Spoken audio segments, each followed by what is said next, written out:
Isang mapagpalang araw sa ating lahat. Ako ang inyong lingkod, Elijah Paul John Valdez, at welcome sa ating daily devotions. Ang ating verse for the day ay nasa mga Hukom, chapter 6, verse 24. Sinasabi dito na, at si Gideon ay nagtayo roon ng isang altar para kay Yahweh, na tinawag niyang si Yahweh ay kapayapaan. Hanggang ngayon ay naroon pa sa Ofra ang altar, sa lugar na sakop ng angkan ni Abiezer. Ang kapayapaan ng Diyos ay malapit na nauugnay sa kanyang soberanong kontrol.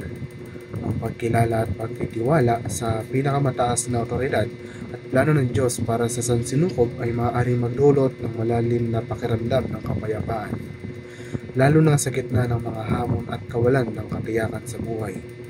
Ang kapayapaan ng Diyos ay dumadaloy mula sa kanyang hindi nagbabagong kalikasan. Ang kapayapaan ng Diyos ay ang altar na itinayo natin sa ating mga puso. Ito ay nagmumungkahi ng paglinang ng panloob na kapayapaan sa pamamagitan ng pananampalataya at koneksyon sa Diyos ay isang sagradong gawain na katulad ng pagtatayo ng altar para sa pagsamba at pag-alalay. Kabilang dito ang pag-aalaga ng isang pusong nakatanggap sa presensya at patnubay ng Diyos na nagpapahintulot sa kanyang kapayapaan na tumagos sa isipan at damdamin ng isang tao.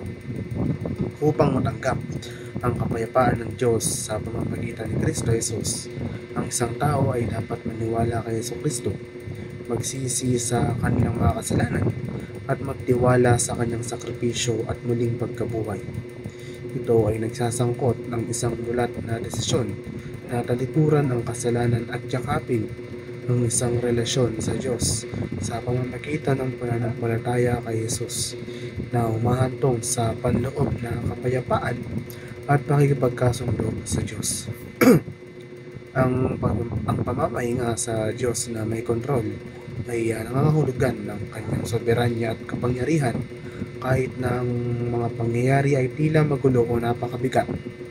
Ito ay tungkol sa pagkilala na kahit na hindi mo kontrolado ang bawat sitwasyon, ang Diyos ay siya ay gumagawa ng lahat ng bagay para sa ikabubuti ng mga nagmamahal sa Kanya. Ang pag-asa sa Diyos na maghatid ng kapayapaan sa iyong mga relasyon ay kinabibilangan ng paghaharap sa Kanyang patnubay, karunungan at lakas at sa lahat ng pakikipag-ugnayan. Ito ay may papakita sa pamamagitan ng panalangin, pagpapatawad at pagsusumikap para sa pagkakasundo na nagpapahintulot sa pagmamahal at kapayapaan ng Diyos na may pakita ang iyong mga relasyon. Muli, ako ang inyong lingkod, Elijah Paul John Valdez, at dito na nagtatapos sa daily devotions.